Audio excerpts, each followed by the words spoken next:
Hey there, and welcome to the first module in the Metamorphosis Masterclass.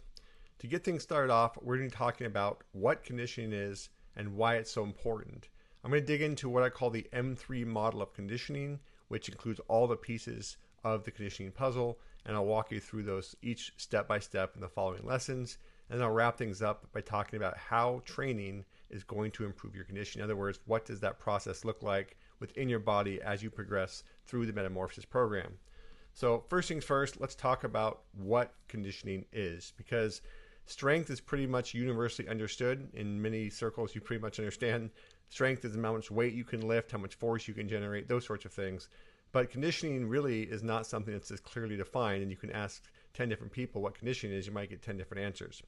So the way that I define it and how it's going to be used throughout this course is in this principle. So in order to dive into that, we have to look at the difference between fitness and conditioning. So fitness is something we can measure in different markers of the body. So we can measure VO2 max and resting heart rate to look at aerobic fitness. We can look at heart rate variability. We can look at the anaerobic threshold. We can look at strength numbers for that side of the game, or power numbers. We can look at mobility. So we can measure a lot of different fitness qualities within the body. But that doesn't necessarily mean that we can predict someone's performance, or that those things are the direct precursors to performance, because we could measure 2 or 3 or 5 different people in a competition, and those numbers are all going to be different. It's not always the person with the highest VO2 max wins, for example. Now, conditioning, on the other hand, it's the application of those. It's your ability to use those markers, not the markers, but use your fitness in a way that allows you to meet your goals, meet your objectives, whatever those may be. So you can have a high level of these different markers, but it doesn't necessarily mean that you know how to use them effectively. And a really easy analogy to understand this is, if I'm going to build a house, I have to have all the raw materials, right? I have to have the wood, I have to have the sheets of drywall, I have to have nails and hammers. I have to have all the tools that it takes to build a house. Those are the fitness qualities. But if I don't know how to use them to build a house, well, I'm probably not going to get a very good house. So we need to have both. And our goal is to improve these fitness markers and then be able to use them to accomplish something, whether that something is living a longer, healthier life, or that something is performing at the highest level and become a world champion. So really, at the end of the day, the simplest way to think about conditioning is it's the application of fitness towards a specific goal. So again, it's applied fitness. That's really, to me, the definition of conditioning, and that's why it has so many different moving pieces. It's not just one single thing we're measuring. It's the ability of you to accomplish your goal using your fitness. So that means we have to develop both pieces of that, right? The actual pieces of conditioning, those aerobic fitness markers and different energy system markers, mobility, all those things. But then we also have to be able to apply it. So we can look at a couple different perspectives here. So the first one, if you're trying to use conditioning to accomplish a sporting goal, you're an athlete, you want to become a world champion, or you just want to make the team, whatever the case may be, there are 3 big categories of performance that this really comes from, or 3 different areas, I should say, this comes from. The first is your power output. So the more power you can generate, the more effectively you're going to be able to generate that power in a way that's likely to lead to, a win or a better performance. This ultimately is what fitness and conditioning is designed for, because part of training those fitness abilities and part of developing your conditioning is to increase your overall power output from start to finish of the competition. As a strength coach, my job, or conditioning coach, my job is to help each athlete I work with be able to produce the maximum amount of power from start to finish. And that ultimately is going to mean they are more likely to be successful.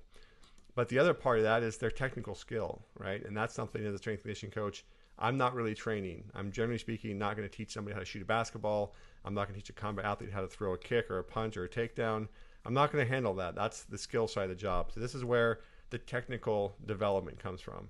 And then the third thing is the tactics and the strategy, right? This is being able to use your skills in an effective manner to actually, have the right game plan, basically. And this is the tactical preparation. This typically comes, again, from the skill coach as well. So if you're an athlete that's trained yourself, you really have to have knowledge of all 3 of these. If you have a coach, then usually your skill coach, of course, is going to take to the skill development, tactics, and strategies, and either you're going to have to train your fitness or you're going to have someone that does it for you. But it's understanding that all 3 of these things are related. They work together. So if you can't produce a certain level of power, you probably can't produce a wide range of skills. You might not have the power to take people down with a takedown technique. You simply don't have the ability to do it. Or you might fatigue to the point where you're worthless because your skills you can't execute your skills at all because you're tired. Or you might not have the ability to execute a certain game plan because you just can't last from bell to bell. So if our goal is performance, then again, when we look at the fitness and conditioning side, our goal when we think about what we're trying to accomplish is being able to produce more power from the start to the finish of that competition, because that power output is what's going to drive our ability to use our skills effectively. And again, conditioning is the effective application of our skills towards our goal. Now, if we're talking about just health and wellness, okay, our goal here is to live a longer, healthier life.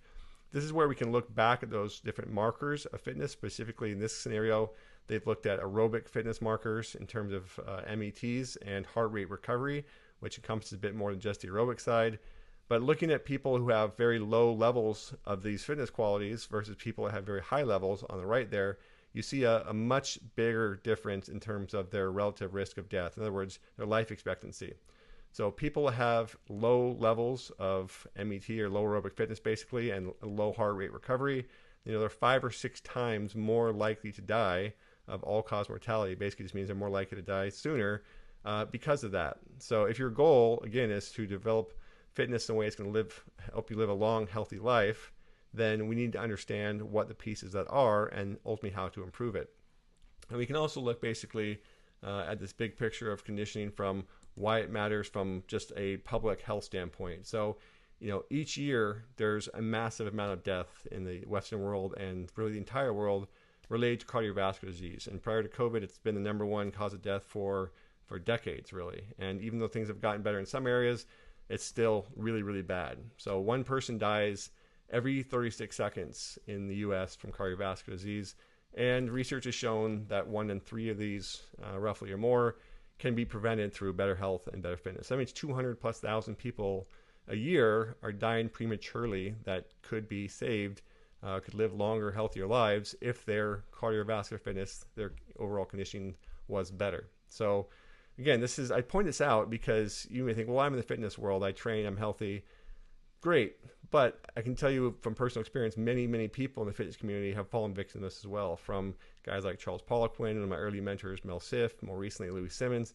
Lots and lots of people in the fitness community have died, unfortunately, at fairly young or not very old ages, and a lot of them had complications on the cardiovascular side. So this is something to really be aware of. Part of our goal as myself as a coach, or you as an athlete or coach, or just trying to live a healthier life, is to think about the long term and being healthy. And so my sincere hope with Metamorphosis is that if you're an athlete, that it truly helps you improve your performance to take the next level. And if you're not, then my goal is to help you live a longer, healthier life free of disease, where you can enjoy the time that you have here. So in order to do that, I'm going to teach you the M3 model of conditioning. And really, this is the model I've put together over years of doing this, and it is built on the foundational pieces of what drives conditioning. So the first one is energy systems. And when I first got into conditioning, this is really where I spent most of my time working and trying to help people improve. But then over time, I realized that there were bigger pieces that I was missing. The first of those was the mental side. And this doesn't necessarily mean just mental toughness. That's a very common thing. But there's much more to the mental side of conditioning than just being mentally tough. It's understanding how to control and regulate energy, how to deal with stress response, how to shift the parasympathetic recovery system on. There's a lot of pieces that we're going to cover.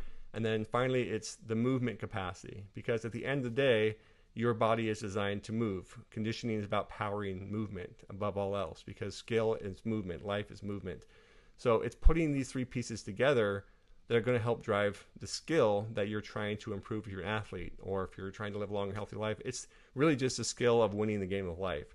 So each one of these 3 pieces is crucial to conditioning, and we have to develop all of them. We have to develop your energy systems in the right manner to support your goals. We have to develop the mental side of conditioning, and we have to tie that back to movement, because again, ultimately, at the end of the day, we're human beings. We're designed to move. So throughout the next few lessons in this module, we're going to be diving into each one of those: energy systems, mental performance, movement capacity, and then we'll finish up by talking about the process that your body goes through to get more fit and better conditioned as you progress through the program. So that wraps things up. Coming up next, we'll be diving into energy systems and giving you an understanding of how energy systems relate back to conditioning and how we're going to develop them in Metamorphosis.